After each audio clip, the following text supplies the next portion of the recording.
Baik, Assalamualaikum warahmatullahi wabarakatuh. Ketemu lagi di pertemuan yang keempat. Di pertemuan 3 kemarin kita udah bahas tentang tuas ya.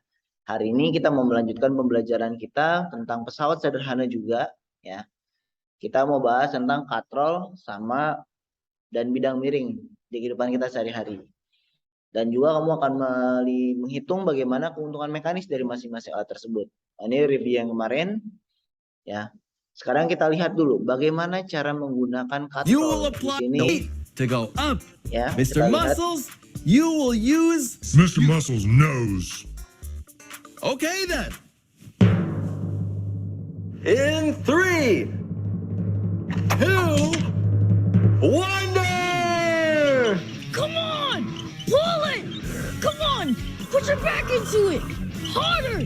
Faster! He's Mr. Weak Sauce! Wow. Nah, apa keuntungan menggunakan katrol? Ya, kita lihat di sini bahwa ada dua orang menggunakan satu tangan kosong, satu menggunakan katrol untuk mengangkat beban yang berat. Ternyata menggunakan katrol menjadi pekerjaan lebih ringan, betul banget, karena gaya yang dibutuhkan jauh lebih sedikit dan usahanya jadi lebih sedikit juga. Selain itu, katrol juga membuat gaya yang kita keluarkan menjadi mengubah arah gayanya. Di sini kalau kita mau tarik ke atas, kita menariknya ke bawah. Jadi salah satu kelebihan katrol seperti itu. Di sini ada beberapa jenis katrol ya. Bahwa katrol itu punya seperti ini. Yang pertama katrol tetap. Pada katrol tetap kita temukan dia memiliki poros ya.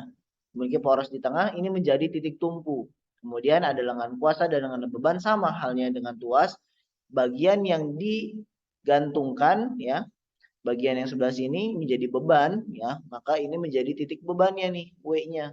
Dan ini menjadi titik gayanya kuasa.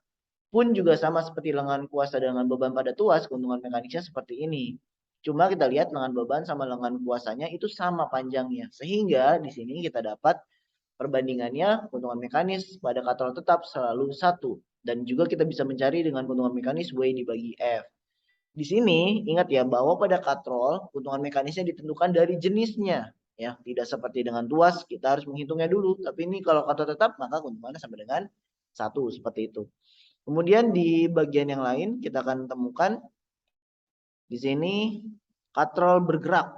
Ya, katrol bergerak adalah katrol yang tidak seperti tadi tetap dia dipaku misalnya atau di posisi yang tetap, tapi dia bergerak bergulir ya. Pernah lihat mungkin Flying Fox. Nah, bagian atasnya itu sama seperti ini. Dia katrolnya bergerak. Jadi katrolnya ikut membersamai bergerak. Di sini juga pun sama, ada beban, kuasa dan juga tumpu. Di sini bebannya terletak di bagian tengah sehingga titik yang ada poros di tengah ini menjadi beban. Kemudian bagian yang terikat ini menjadi titik tumpunya dan bagian yang ditarik di sini diberikan gaya maka ini menjadi F-nya. Maka kalau kita lihat di sini bagian LK dan LB-nya, lengan kuasanya 2 kali lipat lebih panjang dari LB-nya. Kenapa? Karena lengan kuasanya diameter, sedangkan lengan bebannya cuma jari-jari.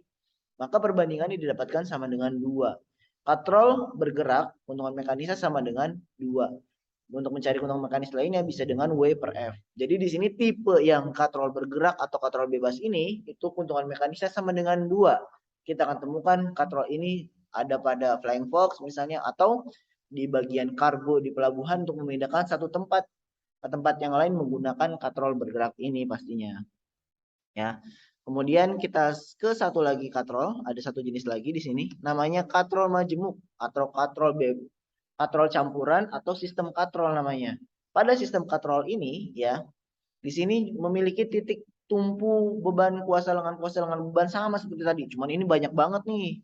Nah, biar mempermudah, di sini Bapak sederhanakan dengan mewakilkan keuntungan mekanisnya dicari dengan jumlah tali yang ada di bagian tengah sini nih. Kalau kita zoom bagian ini ya, maka di sini ada berapa tali yang melintang? 1, 2, 3, 4. Tali yang ini, yang panjang ini tidak dihitung karena ini menjadi tali pegangan. Ini nggak dihitung. Jadi di sini keuntungan mekanis pada katrol jenis ini sama dengan 4. Jadi tergantung ya. Ada beberapa sumber yang menyebutkan katrol majemuk ini keuntungan mekanisnya dari jumlah katrol. Katrolnya ada berapa? Tapi pada gambar katrol yang berhimpit itu akan susah. Maka sebaiknya menggunakan cara ini saja dengan menggunakan menghitung jumlah talinya saja. Itu ya. Oke. Berikutnya kita coba masuk ke contoh kali ya tentang katrol. Sini ada beberapa jenis katrol. Nah, yang pertama di sini kita lihat berapakah gaya yang dibutuhkan untuk mengangkat katrol beban samping. Di sini bebannya sama nih 100 dan semua diangkat dengan menggunakan katrol yang berbeda. Katrol yang pertama yang A, di sini katrol jenis apa nih? Di sini tergantung, berarti katrol tetap dengan keuntungan mekanisnya sama dengan 1. Keuntungan mekanis bisa dicari W dibagi F. 1 sama dengan 100 dibagi F. Maka F-nya sama dengan 100 juga. Jadi pakai katrol ini sama aja rasanya. Cuman arahnya saja yang berubah. Sedangkan di bagian B, ini kita lihat katrol apa nih? Katrol bergerak ya. Bergerak atau bebas. Keuntungan mekanisnya sama dengan 2. Maka buat cari beratnya W dibagi F. 2 sama dengan 100 dibagi F. Maka F-nya sama dengan 100 dibagi 2 sama dengan 50 Newton. Wah, jadi lebih ringan kalau pakai katrol jenis ini. Cuma 50 Newton kita ngangkatnya. Lebih canggih lagi kita lihat katrol jenis yang ketiga. Di sini 100 Newton bebannya diangkat pakai katrol jenis ini nih. Caranya ini dengan tali yang melintang yang ada di sini. 1, 2, 3, 4. Ada 4 jenis, ada 4 ya keuntungan mekanisnya. Maka di sini keuntungan mekanisnya sama dengan 4. Maka kalau buat cari keuntungan mekanis W dibagi F sama dengan 4. W-nya 100 dibagi F. Maka F-nya sama dengan 100 dibagi 4 sama dengan 25 Newton. Lebih sakti lagi, lebih ringan lagi. 25 Newton pakai alat ini. Gitu ya. Sampai sini jelas untuk katrol. Kamu boleh ulang kalau penjelasan Bapak terasa terlalu cepat. Nah, ini soal katrol kamu bisa kerjain ada di lembar kerja. Kemudian kita satu lagi, kita akan menggunakan bidang miring. Kita lihat lagi videonya. Move this heavy bag. First, without any simple machines. Mr. Muscles, 3, 2, wonder!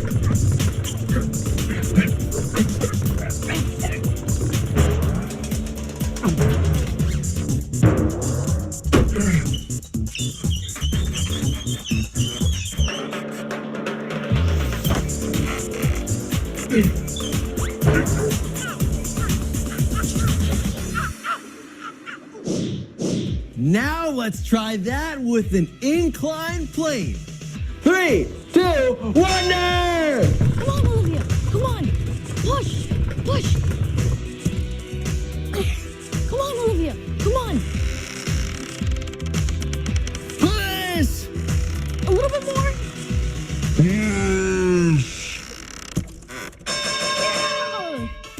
Wow. Oke, kita lihat di situ jadi lebih mudah kan menggunakan bidang miring ya, menggunakan benda. Memang kalau untuk mengangkat barang yang ke arah vertikal akan lebih ringan menggunakan bidang miring. Walaupun lintasan ini tempuh tuh jadi lebih panjang pastinya. Move this. Nah, di sini bahwa bidang miring ya memiliki bagian komponen seperti ini. Ada yang disebut dengan sisi miring, S, ketinggian, berat beban, dan juga gaya kuasanya. Keuntungan mekanisnya bisa dicari dengan 2 cara, bisa S per H atau W per F.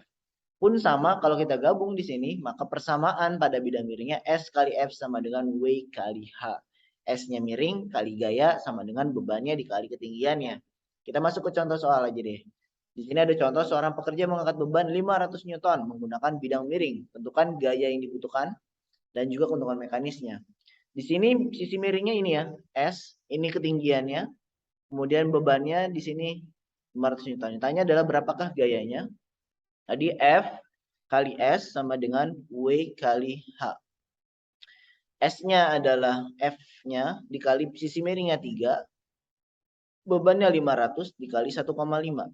Maka F sama dengan 500 kali 1,5 dibagi 3. Kita coret di sini. 1, 2. Maka F sama dengan 500 dibagi 2. 250 Newton. Jadi gayanya cuma butuh 250 Newton. Buat ngedorong, ngangkatin beban ke bidang miring yang ada di gambar. Ya. Keuntungan mekanisnya W dibagi F. Berarti 500 dibagi 250.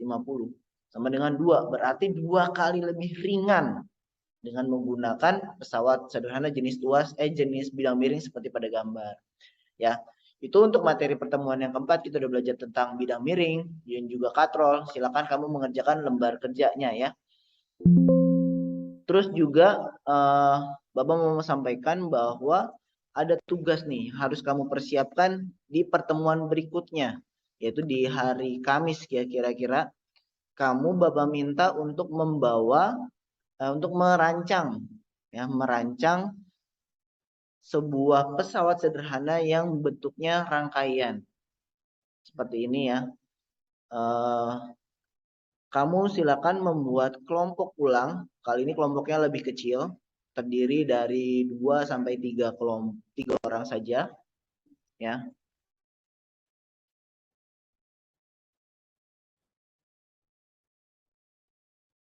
Sebentar. Nah, ini dia. Jadi membuat rancangan aplikasi dari pemanfaatan pesawat sederhana dari bahan-bahan yang kamu punya. Kamu buat rancangannya dulu aja. Hari Kamis, nanti berarti pertemuan di hari Kamis ya. Entah kamu yang pertemuan berikutnya atau ini hari Kamis. Kamu mengerjakan seperti yang ada di e-learning. Nanti ada format perancangannya. Kemudian kamu tuliskan rancangan kamu, kemudian dikumpulkan. Diletakkan di meja Bapak, di ruang guru ya. Di sini akan dinilai, kamu boleh menggunakan jenis apapun ya. Kamu bisa cari inspirasi di YouTube atau di kanal lainnya. Yang penting penilaiannya Bapak akan menilai tentang fungsinya, berfungsi atau tidak. Pastinya harus membuat lebih ringan ya. Menggunakan dan memanfaatkan barang bekas, kemudian desainnya, pembagian tugasnya jelas di perencanaannya. Jadi kita akan, dan bahan-bahan yang kamu sudah tuliskan sekarang kamu bawa di pertemuan minggu depan. Ya, yang 2 jam pelajaran. Sampai sini paham jelas? Ya, dan jelas dan paham ya. Kalau ada pertanyaan kamu boleh WhatsApp Pak Ram langsung ya. Nomornya kamu bisa cari di grup angkatan. Sampai sini dulu pertemuannya. Terima kasih sekali lagi. Assalamualaikum warahmatullahi wabarakatuh.